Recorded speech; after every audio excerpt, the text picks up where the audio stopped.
ഇപ്പോഴത്തെ ഗവൺമെന്റ് പൊതുവെ ഇങ്ങനെ സ്വകാര്യവൽക്കരണം ചെയ്യണമെന്ന് പറയുന്നുണ്ടല്ലോ. ഇപ്പൊ KSRTC ആണെങ്കിലും ഇതിപ്പോ ഇപ്പൊ KC. തുടങ്ങിയതല്ലല്ലോ. സ്വകാര്യവൽക്കരണം എന്ന് പറയുന്നത് ലിബറലൈസേഷനുമായിട്ട് ബന്ധപ്പെട്ടൊക്കെ വന്നതാണ്. അത് അന്ന് തൊട്ടുള്ളതാണ്. പക്ഷെ പൊതുമേഖലാ സ്ഥാപനങ്ങൾ സ്വകാര്യവൽക്കരിക്കുന്നു എന്ന് പറയുന്നിടത്താണ് നമ്മളുടെ ഡിസ്കഷൻ ഉള്ളത്. അത് അല്ല, ഇപ്പോഴത്തെ ഈ ഈ KSRTCയും പ്രത്യേകിച്ചും KCB ഒക്കെ. അതൊക്കെ ചെയ്യുന്നതാണ് ഇൻഫ്രാസ്ട്രക്ചർ ആയിട്ട് വരുന്നത്. ജനങ്ങൾക്ക് കണിശമായിട്ട് എല്ലാവർക്കും വിദ്യാഭ്യാസം കൊടുക്കണം, എല്ലാവർക്കും എന്താണ് ചികിത്സാ സൗകര്യം കൊടുക്കണം, അതുപോലെ തന്നെ റോഡ്, പാലം, ഇതൊക്കെ പബ്ലിക് ആയിട്ടുള്ള സാധനങ്ങളാണ്. അത് എല്ലാവർക്കും വേണ്ടതാണ്. ആ നിലവാരത്തിൽ വരുന്ന അത് മുഴുവനും ലാഭത്തിന്റെ യുക്തിക്കകത്ത് കൊണ്ടുപോയിക്കൂടാ. ട്രാൻസ്പോർട്ട് എന്ന് പറയുന്നത് അത് ഇങ്ങനെ മനസ്സിലാക്കണം. ഇപ്പോ പ്രൈവറ്റ് ട്രാൻസ്പോർട്ട് നമുക്കിവിടെ ഉണ്ടല്ലോ, പ്രൈവറ്റ് ബസ്സുകളെല്ലാം ഉള്ളതല്ലേ. പക്ഷെ അവര് രാത്രി 9 മണിയാകുമ്പം പ്രൈവറ്റ് ബസ് നിർത്തും. കാരണം അത് കഴിഞ്ഞാൽ പിന്നെ അധികം ആൾക്കാർ കാണത്തില്ല. ആ സമയത്ത് എല്ലാവരുടെ ആവശ്യങ്ങൾ നിറവേറ്റാൻ വേണ്ടി രാത്രിയെ അത്തരത്തിലുള്ള ഒരു ലാഭകരമല്ലാത്ത സമയത്തും ആൾക്കാർക്ക് യാതൊരു സിനിമ കണ്ടിട്ട് ആൾക്കാർ പുറത്തോട്ട് ഇറങ്ങുന്ന സമയത്ത് രാത്രി 12:00 ഒരു ബസ് ഉണ്ടാകേണ്ട ആവശ്യമുണ്ട്. അത് ലാഭകരമായി ഓടിക്കുന്നതുകൊണ്ട് മാത്രമല്ല, ആൾക്കാരെ വീട്ടിൽ എത്തിക്കേണ്ട ആവശ്യമുണ്ട്. അതേപോലെ തന്നെ ഒരു ഒരു ഒരു മലയുടെ സൈഡില് ഒരു 50 വീട്ടുകാരെ ഉള്ളെന്ന് വെച്ചു, അവിടെ ഒരു വണ്ടി 30 പേര് കൂടുതലൊന്നും യാത്ര ചെയ്യാൻ കാണത്തില്ല. അപ്പൊ അവര് രാത്രിയിൽ രാവിലെ അവിടുന്ന് ഒരു വണ്ടിയിൽ ടൗണിലേക്ക് വരികയും രാത്രിയിൽ തിരിച്ചു പോവുകയും ചെയ്യുന്നതിന് അവിടെ തന്നെ കാത്തു കിടക്കുന്ന രാവിലെ അതേ ബസ്സിനകത്ത് തിരിച്ചു വരുന്ന നിലവാരത്തിൽ ഒരു KSRTC ഏർപ്പെടുത്തുകയല്ലാതെ ലാഭകരമായി അത് ഓടിക്കാനൊക്കത്തില്ല. അപ്പൊ ആളുകളുടെ അത്തരത്തിലുള്ള നീഡ് അഡ്രസ് ചെയ്യാനായിട്ട് തന്നെ പബ്ലിക് ട്രാൻസ്പോർട്ടുകൾ ആവശ്യമാണ്. അപ്പൊ അങ്ങനെ ആവശ്യമുള്ളപ്പോ അതേപോലെ ആ റിമോട്ട് ഏരിയയിൽ മാത്രം പബ്ലിക് ട്രാൻസ്പോർട്ട് മതിയോ, അതോ അല്ല ഫുള്ളായിട്ട് അല്ല വേണോ? റിമോട്ട് ഏരിയയിലെന്നുള്ളതല്ല. അനാവശ്യമായ ഇപ്പൊ പ്രൈവറ്റൈസ് ചെയ്ത എല്ലാ സ്ഥലങ്ങളിലും അനാവശ്യമായ പ്രൈസ് റൈസ് ഉണ്ടാകും, മൊണോപ്പൊളി ആയിട്ട് ഒരെണ്ണം മാറുകയൊക്കെ ചെയ്യും. അപ്പൊ അതിനെ നിലയ്ക്ക് നിർത്താനായിട്ട് തന്നെ പബ്ലിക് ട്രാൻസ്പോർട്ട് ആവശ്യമാണ്. ഇപ്പൊ റേഷൻ കട ആൾക്കാർക്ക് കൊടുക്കുന്നതിനൊപ്പം തന്നെയാണ് വിലക്കയറ്റം അനിയന്ത്രിതമാകാതിരിക്കാൻ അത് ഉപയോഗിക്കാൻ പറ്റും.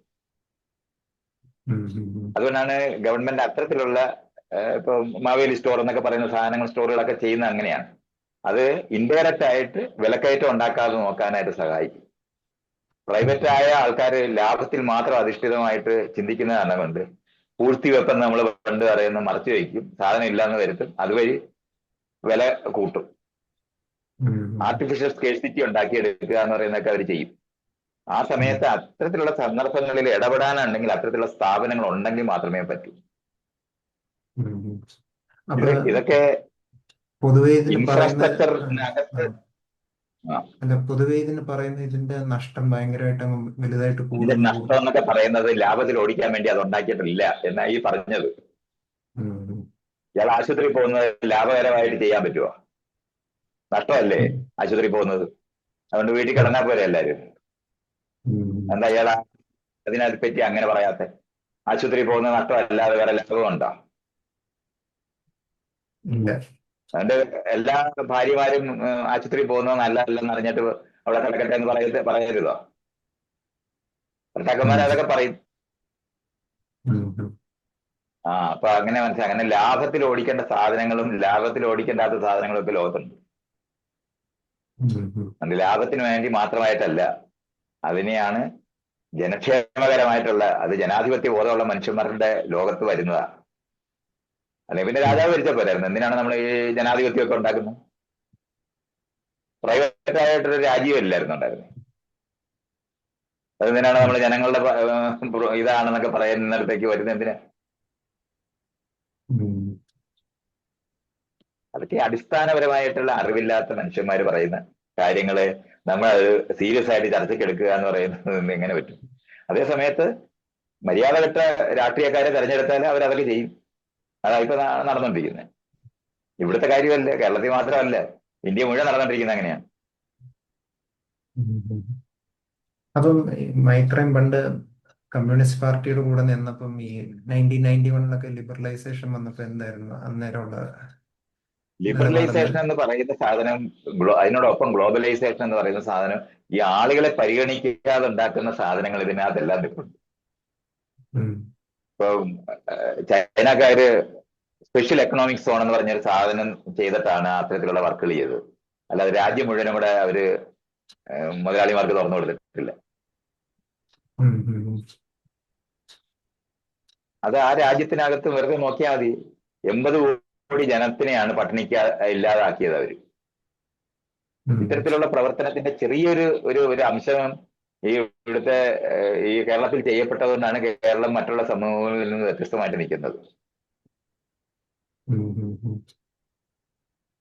അത് നമ്മൾ അങ്ങനെ മനസ്സിലാക്കേണ്ടതുണ്ട്. ഇവിടുത്തെ നമ്മൾ ഈ ലിവിങ് സ്റ്റാൻഡേർഡ് എന്ന് പറയുന്നത് നമുക്കിത് പുല്ലു വിലയാണ്. ഇപ്പൊ അത് എന്തോ ഇങ്ങനെ പണ്ടേ ഇവിടെ ഉള്ളതായിരുന്നു ലൈനിലാണ് ആൾക്കാർ വിചാരിക്കുന്നത്. അത് അത്തരത്തിലുള്ള കാര്യങ്ങളെല്ലാം ചെയ്യുന്നത് കൊണ്ടാണ് നമ്മുടെ ലിവിങ് സ്റ്റാൻഡേർഡ് ഇങ്ങനെ നിലനിൽക്കുന്നത്. പബ്ലിക് ഹെൽത്തിന്റെ മേഖല മുഴുവൻ വികസിച്ച് നിൽക്കുന്നതും ഡിസ്ട്രിബ്യൂഷന്റെ മേഖലയിൽ നിൽക്കുന്നതും പബ്ലിക് ട്രാൻസ്പോർട്ട് നിൽക്കുന്നതൊക്കെ കൊണ്ടാണ് കേരളത്തിനകത്ത് ജനങ്ങളുടെ ജീവിത നിലവാരം ഉയർന്നു നിൽക്കുന്നത്. വടക്കേ ഇന്ത്യൻ സമൂഹങ്ങളിൽ പണക്കാർക്ക് മാത്രം ആക്സസിബിൾ ആയി തീരുന്ന സ്ഥലവും ബാക്കിയുള്ളവർ ദരിദ്രരായിട്ട് കഴിയുന്നതിന്റെ സ്ഥലമാണത്.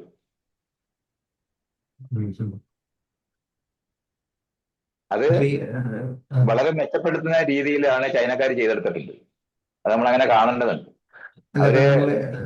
ലോകത്ത് മൊത്തം ഈ രാഷ്ട്രീയക്കാര്, ഈ പണക്കാര് സ്വാധീനിച്ച് അവരുടെ പണക്കാരുടെ ലോകമായി ലോകം മുഴുവൻ മാറി കഴിഞ്ഞിട്ടില്ലേ? ഈ ലോകത്ത് 30 ട്രില്യൺ വെറുതെ നോക്കിയാൽ 30 ട്രില്യൺ ധനമുള്ള ഒരു രാജ്യമാണ് അമേരിക്ക. അവിടെ എങ്ങനെയാണ് ഹോംലെസ് ആയ ആൾക്കാരുണ്ടാകും? പ്രയോറിറ്റി ആയിട്ട് കേരളത്തിന്റെ പകുതി പോപ്പുലേഷൻ അവിടെ റോഡിൽ കിടക്കുന്നിടത്ത് അതെങ്ങനെ വരും? നമ്മൾ വെറുതെ ആലോചിച്ച് എങ്ങനെ വരും? ഇത്രയും അധികം സ്വത്തുള്ള ഒരു രാജ്യം, 750 സൈന്യത്താവളം ലോകം മുഴുവൻ ഉണ്ടായി, അതിനെല്ലാം കാശുണ്ട് അവർക്ക്.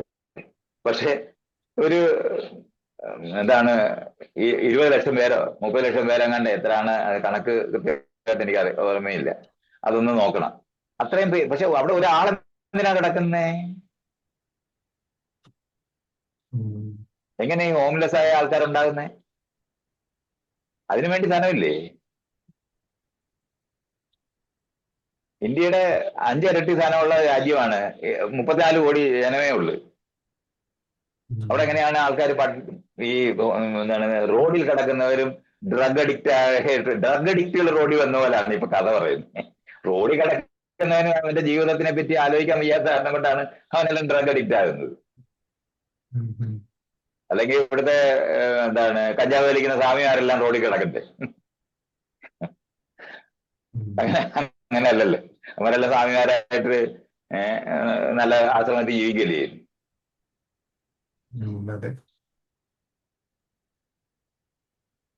അപ്പൊ അതുകൊണ്ട് ധനം ഉണ്ടാകുന്ന കാരണം കൊണ്ട് അത് ജനങ്ങളുടെ ജീവിതത്തിനകത്ത് റിഫ്ലക്ട് ചെയ്യുന്നില്ല എന്നുള്ളതാണ് പ്രശ്നം. അപ്പൊ ഇപ്പോഴത്തെ മുഖ്യമന്ത്രി പറയുന്നുണ്ടല്ലോ, ഇപ്പൊ നമ്മുടെ സർക്കാർ ഇതിലൊന്നും ഇടപെടരുത്, സ്വകാര്യ. അത് അങ്ങനെ പറയുന്നുണ്ടെങ്കിൽ അത്ര നല്ല മുഖ്യമന്ത്രി അല്ലെന്ന് മനസ്സിലായാൽ അല്ല, ഫെസിലിറ്റേറ്റർ ആയിട്ട് മാത്രം നിന്നാ മതി, ബാക്കിയുള്ളവരെല്ലാം ഫെസിലിറ്റേറ്റർ മാത്രമായിട്ടൊക്കെ ഇരിക്കുക എന്ന് പറയുന്നത് അത്ര വിവരം ഉണ്ടായിട്ട് പറയുന്നൊന്നുമല്ല. ലോകത്തിനെ പറ്റി ധാരണയില്ലാത്തതുകൊണ്ട് പറയുന്ന. ഫെസിലിറ്റേറ്റർ എന്നുള്ളതിനൊക്കെ പകരം പണക്കാരുടെ പിമ്പായിട്ട് മാറും, വേറെ ഒന്നും സംഭവിക്കത്തില്ല.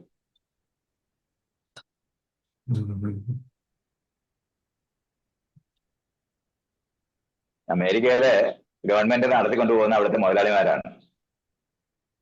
അതുകൊണ്ടാണ് അത്രയും ധനം ഉണ്ടായിട്ട് അവിടുത്തെ ജനങ്ങളുടെ ജീവിതത്തിനകത്ത് അങ്ങനെ വരാത്തത്. അവിടെ പബ്ലിക് ട്രാൻസ്പോർട്ട് എന്ന് പറയുന്നത് സ്വന്തമായിട്ട് കാറ് മേടിക്കുന്നതന്നെ ഉള്ളൂ. പബ്ലിക് ട്രാൻസ്പോർട്ട് എന്ന് പറയുന്നത് പ്ലെയിനും പിന്നെ ബസ്സും. ബസ് എന്ന് പറയുന്നത് തന്നെ വളരെ അവിടുത്തെ ദരിദ്രർ ഉപയോഗിക്കുന്ന സാധനമായിട്ടാണ് കാണുന്നത്. കാറാണ് ഓടിക്കാനായിട്ട്, അല്ലാതെ ഈ ട്രെയിൻ എന്ന് പറയുന്ന സാധനമില്ല. വെറുതെ ചൈനയിലോട്ട് നോക്കിയാൽ മതി. ഫാസ്റ്റസ്റ്റ് ട്രെയിനാണ്, എല്ലാവർക്കും അവൈലബിൾ ആയിട്ടുള്ള ട്രെയിനാണ്.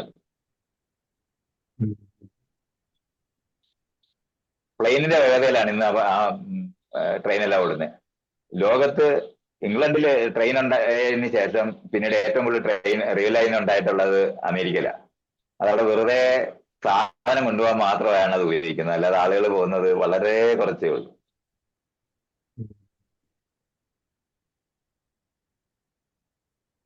ഇപ്പൊ ഞാൻ ചോദിക്കട്ടെ, അപ്പൊ ഈ ചൈനയിലെ ഈ പണക്കാർ എന്തുകൊണ്ടാണ് ഗവൺമെന്റിനെ ഇൻഫ്ലുവൻസ് ചെയ്യാൻ പറ്റാത്തത്? അതൊരു എന്ത് സിസ്റ്റം അത് വ്യത്യാസം എന്താ? അവര് പണക്കാരുടെ നിയന്ത്രിക്കുന്ന തരത്തിലുള്ള നിയമങ്ങൾ അവർക്കവിടെ ഉള്ളതുണ്ട്.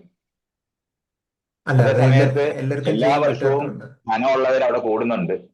എന്ന് പറഞ്ഞാൽ ബില്യണേഴ്സ് ലോകത്ത് ഇന്ന് ഏറ്റവും വേഗതയിൽ കൂടിക്കൊണ്ടിരിക്കുന്നത് ചൈനയിലാണ്. ഉം. അപ്പോഴും അവര് രാഷ്ട്രീയ ശക്തിയായി മാറാൻ അവർ അനുവദിച്ചിട്ടില്ല. നേരെ അല്ല ഇത് തിരിച്ചാണ് അമേരിക്കയില്. അല്ല ഇത് എല്ലാവർക്കും ഫോളോ ചെയ്തൂടെ? എന്താണ് അവർക്ക് ചെയ്യാൻ പറ്റും. അതെങ്ങനെ ചെയ്യാൻ പറ്റും എന്ന് പറഞ്ഞാല് പണക്കാർക്ക് ഇഷ്ടമുള്ളതുപോലെ പെരുമാറുന്നതിനുള്ള ലൈസൻസ് ആണ് ഈ എന്താണ് ജനാധിപത്യം എന്ന് പറഞ്ഞുകൊണ്ടിരിക്കുന്നത്. ഉം. മണ്ടന്മാര് അല്ല, പക്ഷെ എന്നാലും പണം കൊടുത്താൽ സ്വാധീനിക്കാൻ പറ്റാത്ത മനുഷ്യരുണ്ടോ? അങ്ങനെ കമ്മ്യൂണിസ്റ്റ് അങ്ങനെ ആയതുകൊണ്ട്. പണം കൊടുത്ത് സ്വാധീനിക്കാൻ വയ്യാത്ത മനുഷ്യരുടെ പ്രശ്നം. അതായത് ഒറ്റയ്ക്കൊറ്റയ്ക്ക് ചിലവന്മാരിങ്ങനെ മിടുക്കന്മാരായിട്ടിരിക്കുന്ന കാര്യമുണ്ടത്. അങ്ങനത്തെ എന്താണ് സ്വാധീനിക്കാൻ പറ്റാത്തവരെന്ന അധികാരത്തിൽ പോകത്തുമില്ല. ഉം. ഇത്തരത്തിലുള്ള വർക്കിനകത്ത് പോകത്തില്ല. നല്ല ആളുകളായിട്ട് അഭിനയിച്ച് ചാകും. അത്രേ ഉള്ളൂ. അല്ല, അപ്പൊ ചൈന കമ്മ്യൂണിസം ഫോളോ ചെയ്യുന്നതുകൊണ്ട് തന്നെയാണോ അങ്ങനെ ഇൻഫ്ലുവൻസ് കമ്മ്യൂണിസം ചെയ്യാൻ ഒന്നും അല്ല. കമ്മ്യൂണിസം എന്ന് പറഞ്ഞാൽ ലോകത്ത് ഈ ആൾക്കാർ പണ്ട് പഠിപ്പിക്കുന്ന പോലെ ഒന്നും അല്ല അതൊക്കെ മനസ്സിലാക്കുന്നത്. ആളുകളുടെ ജീവിതത്തിനകത്ത് ജീവിത നിലവാരം ഉയർത്തുന്ന പ്രവൃത്തിയാണ് അവർ ചെയ്യുന്നത്. ചൈനയിൽ കമ്മ്യൂണിസം ആണോ എന്നൊക്കെ ചോദിച്ചാൽ ഇവിടെ എഴുതി വെച്ചിരിക്കുന്ന എന്തോ കമ്മ്യൂണിസം പോലൊരു സാധനമൊന്നും അല്ല. അവർക്ക് നല്ല ധാരണയുണ്ട് അവരെന്തോ ചെയ്യുന്നതെന്ന്. അവിടുത്തെ ജനങ്ങളുടെ ജീവിത നിലവാരം അവർ ഉയർത്തിയിട്ടുണ്ട്. അതിനൊരു സംശയമില്ല. പക്ഷെ അപ്പൊ അഴിമതിയൊന്നും ഉണ്ടാവില്ലേ? അഴിമതിയൊക്കെ ഉണ്ടാവും. അഴിമതി താനെ ഇങ്ങനെ അഴിമതി ചെയ്യാത്തവരുണ്ടാകും. അവർ വളരെ കടുത്ത ശിക്ഷകളാണ് കൊടുക്കാറുള്ളത്. പോളിറ്റ് ബ്യൂറോ മെമ്പർമാരെ വരെ ശിക്ഷിക്കാറുണ്ട്. ഉം. പക്ഷെ അവിടുത്തെ പ്രസിഡന്റ് ഇപ്പൊ അപ്പൊ ഒരു. അവിടെ അഴിമതി ചെയ്യുന്നില്ല എന്ന് തെറ്റിദ്ധരിക്കുന്നൊന്നുമില്ല ഞാൻ. ആളുകളൊക്കെ അഴിമതിയൊക്കെ ചെയ്യുന്നുണ്ടാവും. പക്ഷെ അവര് അവിടുത്തെ ഏറ്റവും സാധാരണക്കാരായ ആൾക്കാരുടെ ജീവിതത്തിന്റെ നിലവാരം ഉയർത്തിയിട്ടുണ്ടെന്നുള്ളതിന് ഒരു സംശയവുമില്ല.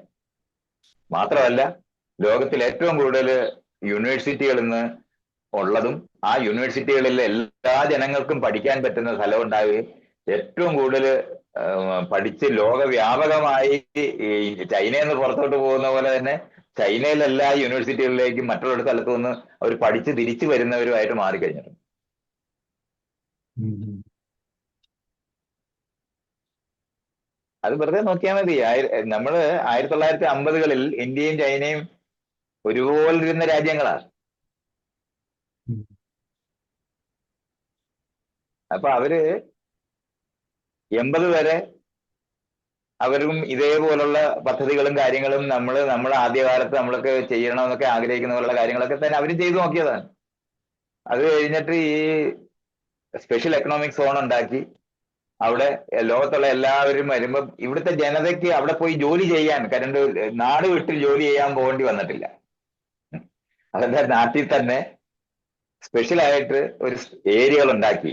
അതിന് ടെർമിനോളജി തന്നെ സ്പെഷ്യൽ എക്കണോമിക് സോൺ എന്നാണ്.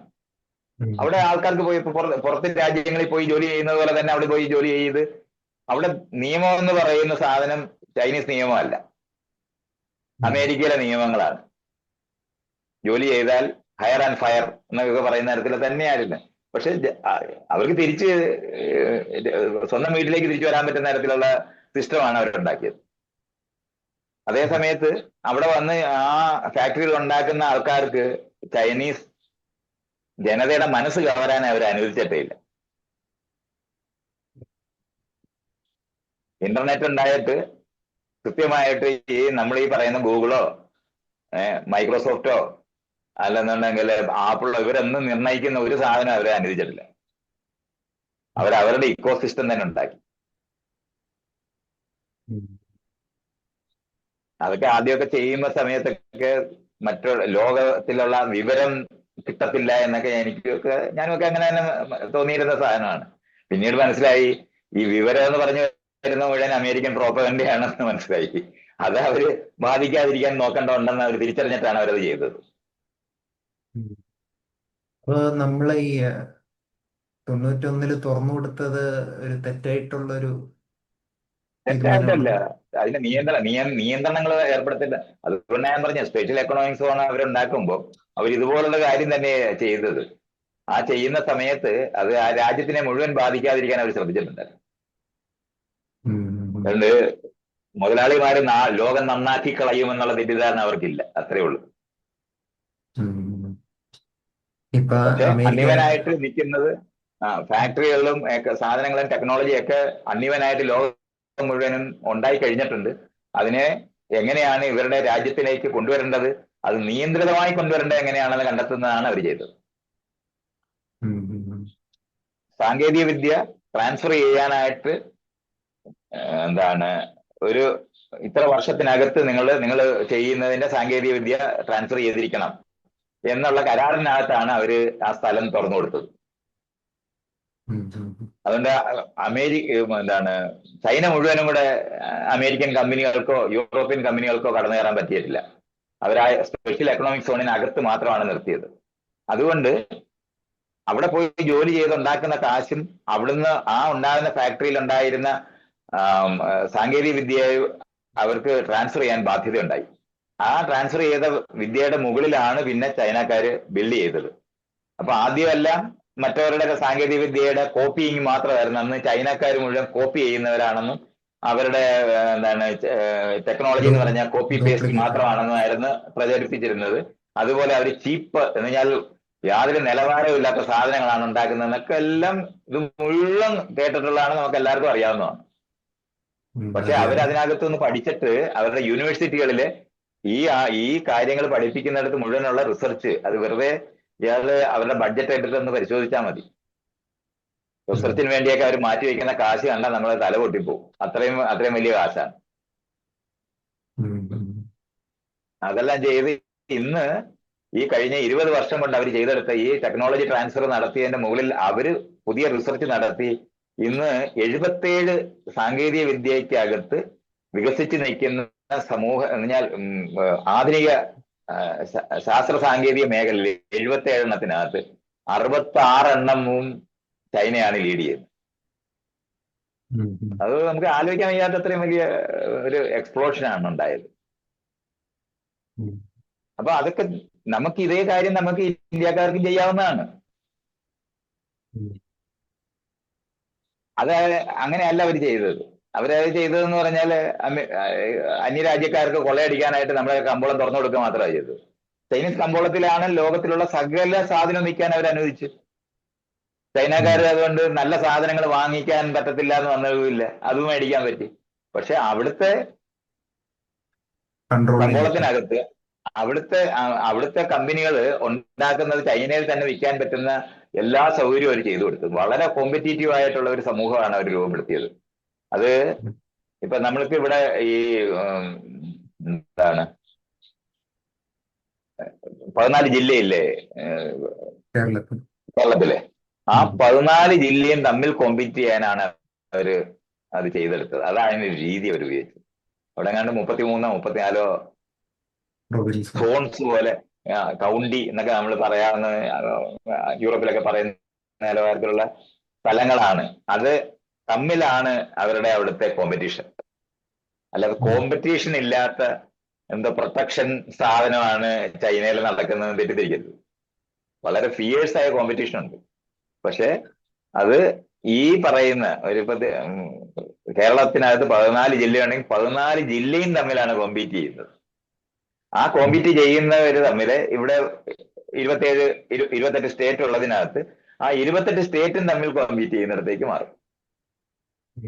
അങ്ങനെ കോമ്പറ്റീഷൻ എല്ലാ സ്ഥലത്തും. എന്നിട്ട് ഈ സ്റ്റേറ്റിനകത്തുകള് തമ്മിൽ നടക്കുന്ന കോമ്പറ്റീഷനകത്ത് വിജയിക്കുന്ന ആൾക്കാരാണ് ഇന്റർനാഷണൽ ആയിട്ട് കോമ്പറ്റീഷൻ അവർ പുറത്തോട്ട് വിടുന്നത്. ഇതൊക്കെയാണ് അവർ ചെയ്തത്. അപ്പൊ ഈ പണ്ട് കാലത്ത് ആദ്യം ഈ സോഷ്യലിസ്റ്റ് ഇതിനകത്ത് സ്റ്റേറ്റ് ക്യാപിറ്റലിസം എന്ന് പറഞ്ഞ കൺസെപ്റ്റ് ഒന്നും അല്ല അവർ ഉപയോഗിച്ചിട്ടുള്ളത്.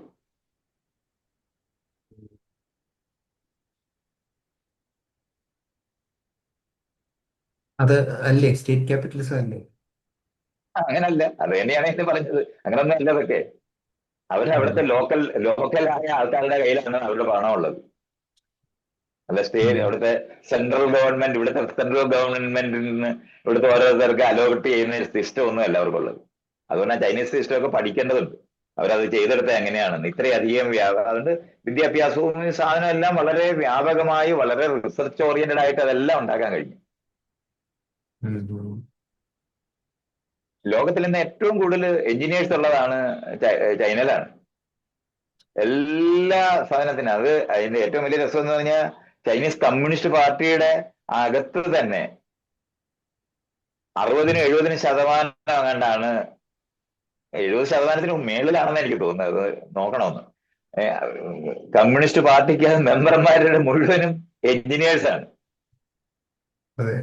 ആ എഞ്ചിനീയർമാരായിരിക്കുന്ന കാരണം കൊണ്ട് തന്നെ കമ്മ്യൂണിസ്റ്റ് പാർട്ടിയിലെ അവരൊരു പ്രശ്നം പരിഹരിക്കുന്നതിന് ആലോചിക്കുന്നത് ഇതിന്റെ എഞ്ചിനീയറിംഗ് പ്രോബ്ലം ആയിട്ട് അവർ കാണുന്നത്. നാട്ടിലൊരു പ്രശ്നമുണ്ട്, അത് പരിഹരിക്കുന്നതിന് എന്ത് എഞ്ചിനീയറിംഗ് ആണ് ചെയ്യേണ്ടതെന്നാണ് അവർ ആലോചിക്കുന്നത്. അതേ സമയത്ത് നമ്മുടെ രാജ്യത്ത് മുഴുവനും ഈ രാഷ്ട്രീയമായ മേഖലയിൽ കൈകാര്യം ചെയ്യുന്നവർ മുഴുവൻ വക്കീലന്മാരാ. അത് ഇന്ത്യയിൽ മാത്രമല്ല അമേരിക്കയിലും അങ്ങനെ തന്നെയാണ്. അങ്ങനത്തെ ആൾക്കാരെന്ന് പറഞ്ഞാൽ അവർ നിയമം കൊണ്ട് എങ്ങനെ കൈകാര്യം ചെയ്യാമെന്ന് ആലോചിക്കുന്ന പ്രശ്നം. മറ്റവരങ്ങനെയല്ല, എഞ്ചിനീയറിംഗ് പ്രശ്നമായിട്ടാണ് കാണുന്നത്. അപ്പൊ അത് ആ സൊല്യൂഷൻ തന്നെ സീക്ക് ചെയ്യുന്ന രീതി വേറെ ആയിപ്പോയി. നമുക്ക് ആ നിലവാരത്തിൽ ചൈനയിൽ നിന്ന് ധാരാളം പഠിക്കേണ്ടതുണ്ട്. എങ്ങനെയാണ് അവർ ഇത്രയധികം 140 കോടി ജനവും ഇന്ത്യയിൽ 145 കോടി ജനവുമാ ഉള്ളത്. സമാനമായ ജനസംഖ്യ ഉള്ളതാണ്. അപ്പൊ ആ ഇനി ലാൻഡിന്റെ കാര്യം എടുത്താല് ചൈനയ്ക്ക് കുറച്ച് കൂടുതലാണ്. എന്നാലും അവിടെ നമ്മളെക്കാളും വലിയ ഡെസർട്ട് ഉള്ളവരാ. അതുകൊണ്ട് എല്ലാ ലാൻഡും അങ്ങനെ ഉപയോഗിക്കാനൊന്നും ഒക്കത്തില്ല. അതുകൊണ്ട് നമ്മളൊന്നും അവരും തമ്മിൽ ആ നിലവാരത്തിൽ റിസോഴ്സ് എന്ന് പറയുന്നത് ചൈനയ്ക്ക് കുറച്ച് ഈ ഇത് കൂടുതലായിട്ടുണ്ട്. ഈ എന്താണ് റയർ ആയിട്ടുള്ള എലിമെന്റ്സ് അത് അവർക്ക് കൂടുതലുണ്ട്. ഇതൊക്കെ അല്ലാതെ ബാക്കി എല്ലായിടത്തും നമ്മളുമായിട്ട് വലിയ സമാനതയുള്ളതാണ്. വലിയ അകലമുള്ള ക്ലൈമറ്റ് പോലും അല്ല. പക്ഷെ നമുക്ക് എന്താണ് 4 ട്രില്യൺ ആയിട്ട് അവിടെ നിന്ന് ഇപ്പൊ താഴോട്ട് ഇറങ്ങിയിരിക്കുകയാണ് വീണ്ടും. 4ാമത്തെ സ്ഥാനത്ത് നമ്മൾ വീണ്ടും 6ാമത്തെ 7ാമത്തെ സ്ഥാനത്തേക്ക് തിരിച്ചു ഇറങ്ങിയിരിക്കുന്നിടത്താണ് നമ്മളിപ്പോ ഉള്ളത്. അതേ സമയത്ത് അവര് 20 ട്രില്യന്റെ ആൾക്കാരായി അവർ മാറിക്കഴിഞ്ഞു. പക്ഷെ ഇപ്പൊ ചൈനയ്ക്ക് കിട്ടിയ ഒരു അഡ്വാൻറ്റേജ് എന്ന് പറയുന്നത് ഇപ്പൊ മാനുഫാക്ചറിങ് സെക്ടർ തുടങ്ങി, പിന്നെ അവർ മറ്റ് സെക്ടറിലേക്ക് വ്യാപിക്കുകയല്ലായിരുന്നു. അപ്പൊ നമുക്കത് മാനുഫാക്ചറിങ് സെക്ടർ തുടങ്ങിയത് താനെ ആകാശത്തുനിന്ന് വീണ് അവിടുത്തെ കൃഷി താനെ ഉണ്ടാകുന്ന പോലൊന്നും അല്ലല്ലോ. അവരത് പ്ലാൻ ചെയ്ത കാര്യമായി പറയുന്നത്. അവര് ലോകത്തുള്ള കമ്പനികളെ മുഴുവൻ വിളിച്ചിട്ട് സ്പെഷ്യൽ എക്കണോമിക് സോൺ ആരംഭിച്ച് അവിടെ മാനുഫാക്ചറിങ് സെക്ടർ ഉണ്ടാക്കുകയാണ് അവർ ചെയ്തത്. പക്ഷെ നമുക്ക് ആ പാത ഫോളോ ചെയ്യാൻ പറ്റുമോ? നമുക്ക് എന്തുകൊണ്ട് പറ്റാതെ മൂക്കി പിടിച്ച് കയറ്റികളായിരുന്നു എല്ലാവരും. അല്ല, അവര് ഓൾറെഡി ലോകത്തിന് മൊത്തം മാനുഫാക്ചർ ചെയ്യുന്നുണ്ടല്ലോ, പിന്നെ നമ്മളും കൂടി മൊത്തം മാനുഫാക്ചറിങ് ആകുന്നതല്ല. ബുദ്ധിയില്ലാത്തവര് ഇവിടെ ചെയ്യാൻ അറിഞ്ഞൂടാത്തവർ ഇരുന്നതുകൊണ്ട് മാത്രം ഉണ്ടായിപ്പോയത്. അല്ലാതെ അവരങ്ങോട്ട് താനെ അങ്ങ് ഉണ്ടായതാണ്. അവർ പാടുപെട്ടുണ്ടാക്കിയതാണത്. അല്ല, ഇപ്പൊ അവര് ലോകത്തിന് മൊത്തം സപ്ലൈ ചെയ്യുന്ന രീതിയിൽ എത്തിയിട്ടുണ്ടല്ലോ. ഇനി അങ്ങനെ അപ്പൊ ബാക്കിയുള്ളവരെല്ലാവരും കമ്പനികളൊക്കെ യൂറോപ്പിലൊക്കെ ഉണ്ടാക്കിയിരിക്കുന്നവരെല്ലാം പൂട്ടിക്കെട്ടി കഴിഞ്ഞ. അല്ല, അവര് മെയിൻലി IT സെക്ടർ ഒക്കെ അല്ലേ യൂറോപ്പില്, സോഫ്റ്റ്വെയർ. ഞാൻ അങ്ങനൊന്നും അല്ലേ. ജർമ്മനിയിലല്ലായിരുന്നു നിങ്ങൾ ഇയാളെന്തോ പറയുന്നത്? അമേരിക്കയിലും ജർമ്മനിയിലും ജപ്പാനിലും ആയിരുന്നു കാർ ഉണ്ടാക്കിക്കൊണ്ടിരുന്നത്. അത് മുഴുവൻ എങ്ങനെയാണ് ചൈന പോയത്? അതൊക്കെ ഞാൻ പറഞ്ഞില്ല, അതൊക്കെ ഇങ്ങനെ താനെ ഭവിച്ചത് എന്നുള്ള നിലവാരത്തിൽ പറയാതെ. അല്ല, താനേന്നല്ല, അവര് ആ ഒരു യൂറോപ്പിലും ലിബറലൈസേഷൻ ചെയ്യുന്ന സമയത്ത് എന്തുകൊണ്ടാണ് ഇന്ത്യയിലേക്ക് കമ്പനികൾ വരാഞ്ഞെന്ന് പറ. ലിബറലൈസേഷൻ പറയുമ്പോൾ അതാണല്ലോ ചെയ്തിരുന്നത്. അതുകൊണ്ട് ഇവിടെ വിദ്യാസമ്പന്നരായ ആൾക്കാരുടെ വളരെ കുറവുണ്ട്. നമ്മൾ ആ ഇൻഫ്രാസ്ട്രക്ചർ നോക്കിയിട്ടില്ല. നമ്മൾ നെഹ്റുവിന്റെ കാലത്ത് തുടങ്ങിയ കുറെ സാധനങ്ങളാണ് ഉള്ളത്. അതിനുശേഷം അത് വികസിപ്പിക്കാനായിട്ട് പോകുന്നില്ല. ഇവിടുത്തെ ഈ സ്കൂള് സിസ്റ്റം എല്ലാം എന്ന് പറഞ്ഞാൽ അവിടെ കിടക്കുകയാണ് പബ്ലിക് സിസ്റ്റം മുഴുവനും. വടക്കേ ഇന്ത്യയൊക്കെ അനങ്ങിയിട്ട് പോലും ഇല്ല. അവിടെ കേരളത്തിൽ മാത്രമാണ് സ്കൂളുകൾ ഉണ്ടായിട്ടുള്ളത് ഇങ്ങനെ. അതിന്റെ വ്യത്യാസം നമ്മൾ കേരളത്തുകാരെ അറിയുകയും ചെയ്യുന്നുണ്ട്. എന്നാലും ഹയർ ലേണിംഗിന്റെ സാധനങ്ങൾ ഉണ്ടായിട്ടുണ്ടെന്ന് ചോദിച്ചാൽ ഇല്ല. നല്ലൊരു യൂണിവേഴ്സിറ്റി നമുക്കില്ല. ലോകത്തുള്ള ആൾക്കാർ പഠിക്കാൻ വരുന്ന ഒരു യൂണിവേഴ്സിറ്റി കേരളത്തിൽ ഉണ്ടാകേണ്ടതാണ്, അതുണ്ടായിട്ടില്ല. അതേസമയത്ത് ഹെൽത്ത് സെക്ടറിനകത്ത് ലോകത്ത് നിന്ന് ആൾക്കാരെ അന്വേഷിച്ചു വരുന്ന സ്ഥലത്തേക്ക് ഹെൽത്ത് സെക്ടർ മാറ്റിയിട്ടുണ്ട്. അതൊക്കെ നമുക്ക് ലോക്ക് സൈഡായിട്ട് പലതും ഉണ്ടായിട്ടുണ്ട്. ഇതെല്ലാം കേരളത്തിന്റെ കാര്യമാണ് ഞാൻ ഈ പറയുന്നത്. ഇപ്പൊ എന്താണ്, ചൈനയിൽ നിന്ന് ഫാക്ടറി മാറ്റാനായിട്ട് ആപ്പിളും മൈക്രോസോഫ്റ്റും ഒക്കെ ശ്രമിച്ചിട്ടുണ്ട്. ഇന്ത്യയിൽ ആരംഭിക്കുകയും ചെയ്തതാണ്. പക്ഷെ ഇന്ത്യയിൽ നിന്ന് ഉണ്ടാകുന്ന പ്രോഡക്റ്റ് അവർക്ക് ഇതുവരെ നിലവാരം ഉണ്ടായിരുന്ന നിലവാരത്തിൽ കൊണ്ടുവന്നിട്ടില്ല. കാരണം അതിന് പ്രൊഡ്യൂസ് ചെയ്യുന്ന ആൾക്കാർ ആ നിലവാരത്തിൽ എക്സ്പെർട്ടുകളായിട്ട് മാറിയിട്ടില്ല എന്നുള്ളതാണ്. അതൊക്കെയാണ് അതിനകത്ത് നമുക്കുള്ള പ്രശ്നം. നമുക്കിവിടെ ഉണ്ടായിരുന്ന ആൾക്കാർ മുഴുവനും അന്യരാജ്യത്തേക്ക്, ഏതെങ്കിലും നല്ല എക്സ്പെർട്ട്നെസ് ഉണ്ടാകുന്നവർ മുഴുവനും അന്യരാജ്യത്തേക്ക് പോവുക ചെയ്തത്. അവർ ഈ സ്പെഷ്യൽ എക്കണോമിക് സോൺ ഉണ്ടാക്കിയിട്ട് ഈ ഇവിടുന്നുള്ള ആൾക്കാരെ ആ ചൈന തന്നെ നിലനിർത്തുക എന്ന് പറയുന്നതാണ് അവർ കണ്ടുപിടിച്ചത്. അത് അവർ കണ്ടുപിടിച്ചതാണെന്ന് അറിയണം. ചൈനക്കാർ കണ്ടുപിടിച്ചതാണ് ഈ സ്പെഷ്യൽ എക്കണോമിക് സോൺ എന്ന് പറയുന്നത്. അപ്പൊ അവരുടെ അധ്വാനിക്കുന്ന ജനങ്ങള്, പഠിച്ചവര് ആ രാജ്യത്ത് നിന്ന് ഓടിപ്പോകാതെ സൂക്ഷിക്കാൻ അവർക്ക് കഴിഞ്ഞു. ഒപ്പം തന്നെ ഇവരുടെ കടന്നു കയറാതെ നോക്കാനും പറ്റി. ഇഷ്ടമുള്ളതുപോലെ അവര് രാജ്യം കൈകാര്യം ചെയ്ത് കളയും. മുതലാളിമാരെ ഒട്ടകത്തിന് സ്ഥലം കൊടുക്കുന്ന പോലാണ് മുതലാളിമാർക്ക് കടന്നുകൊള്ളാൻ സമ്മതിച്ചു കഴിഞ്ഞാൽ. അപ്പൊ അത് വളരെ നിയന്ത്രിതമായി അവരത് ചെയ്തെടുക്കുകയും ചെയ്തു. ടെസ്ലയുടെ ഏറ്റവും കൂടുതൽ കാറ് വിൽക്കുന്നത് ചൈനയിലാണ്.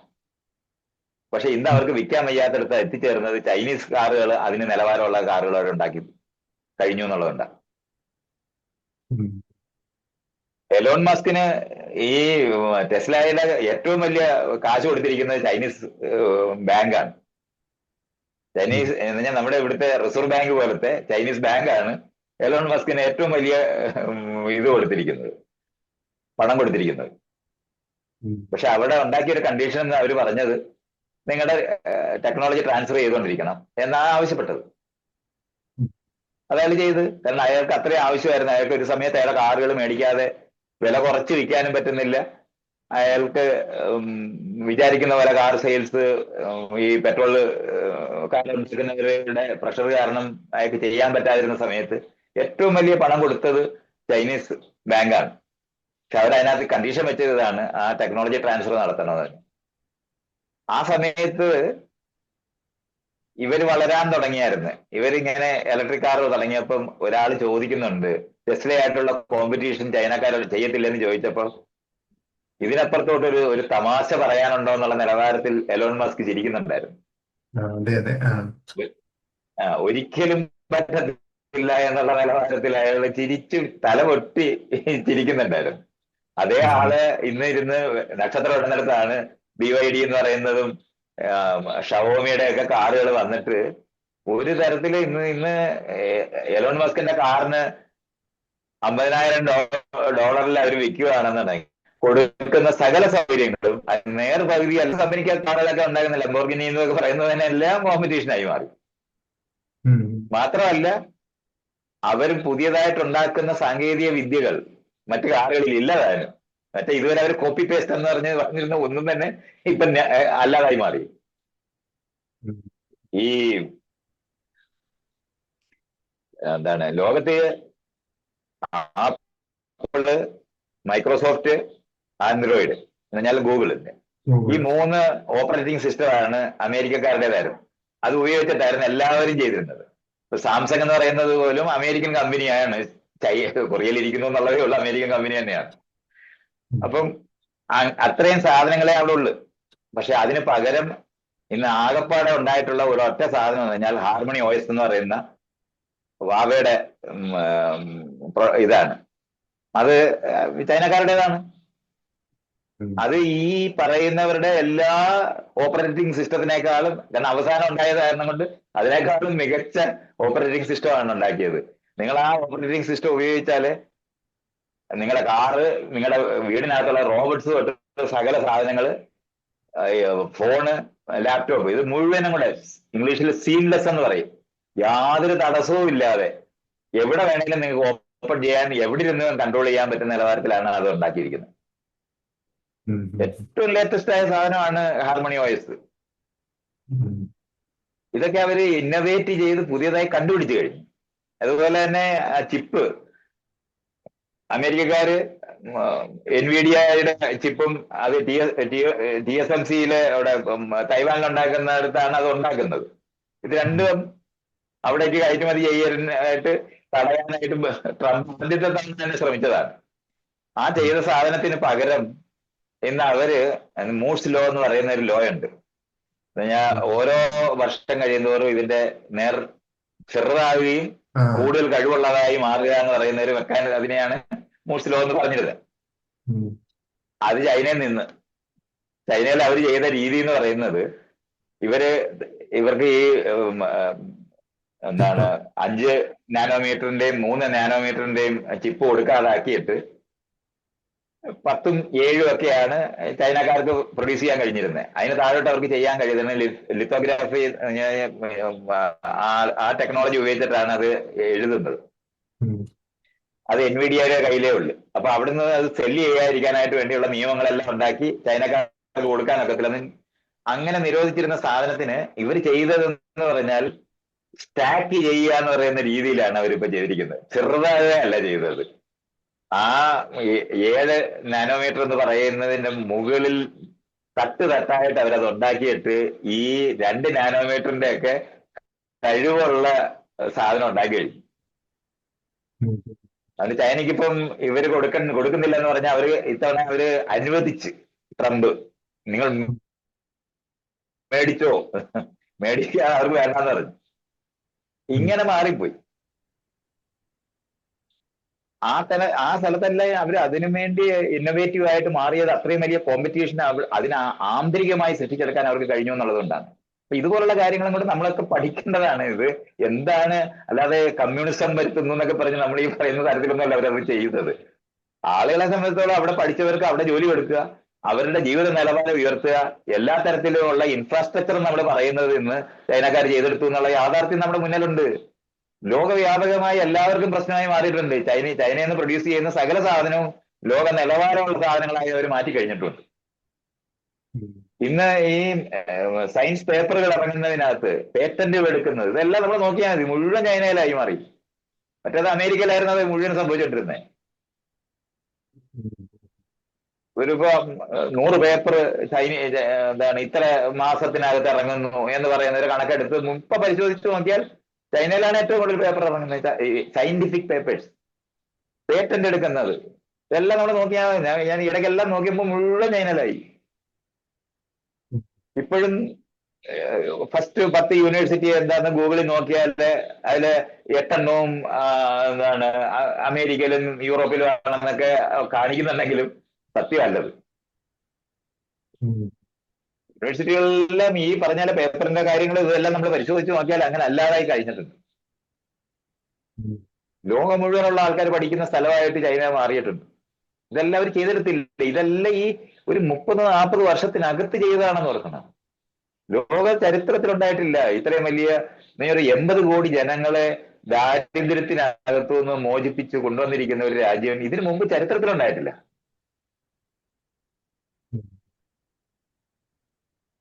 ഇൻഡസ്ട്രിയൽ റവല്യൂഷന്റെ കാലം തൊട്ട് ഉണ്ടായിരിക്കുന്ന മാറ്റമാണ് ഈ യൂറോപ്പിലും അമേരിക്കയിലും ഒക്കെ ഉണ്ടായിട്ടുള്ളത്. അവരെ മറികടക്കുന്നിടത്തേക്ക് ചൈന എത്തിയില്ലേ? ആ എത്തിയത് 80-ന് ശേഷമാണെന്ന് ഓർക്കണം. 50 വർഷമായിട്ടില്ല. അപ്പൊ അവിടെ നിന്ന് നമ്മൾ പഠിക്കേണ്ട കാര്യങ്ങളുണ്ട്. അത് ആ ഏരിയകളും പഠിക്കാതെ ഈ അമേരിക്കക്കാർ പറയുന്ന നിലവാരത്തിലുള്ള ന്യായങ്ങളും ഒക്കെ പറഞ്ഞിട്ട് അത് ചെയ്യാൻ പോയാലൊന്നും നടക്കത്തില്ല. അതുകൊണ്ടല്ലേ ഞാൻ പറഞ്ഞില്ലേ, ഇപ്പൊ ആപ്പിള് ഇവിടൊക്കെ വന്ന് ഉണ്ടാക്കിയ ആ സാധനങ്ങൾ ഉണ്ടാക്കാനുള്ള പ്രിസിഷനോ അല്ലെങ്കിൽ അതിന് നിലവാരം ഒന്നും ഇല്ല. ഫാക്ടറി എല്ലാം നമ്മുടെ ഇപ്പൊ മേക്ക് ഇൻ ഇന്ത്യ എന്ന് പറഞ്ഞ ഇവിടെ മോദി അനൗൺസ് ചെയ്ത് തുടങ്ങിയിട്ട് ഒരു സാധനം പോലും ഇല്ലാതെ ഉണ്ടായിട്ടില്ല. അങ്ങനത്തെ ഒരു സാധനത്തിന് ലോക നിലവാരമുള്ളത് ഇന്ത്യയിലെ ഇന്ത്യക്കാർക്ക് വേണ്ടി പണ്ടേ ഉണ്ടായിക്കൊണ്ടിരിക്കുന്ന പോലുള്ള സാധനങ്ങൾ ഉണ്ടാകുന്നുണ്ട്.